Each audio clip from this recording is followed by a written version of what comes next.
పతి సాటి లేని ఘనుడైనా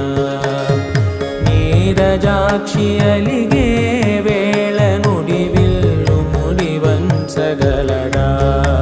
సడే చాలు శత సైన్యాలు నడిపే ధీరుడైనా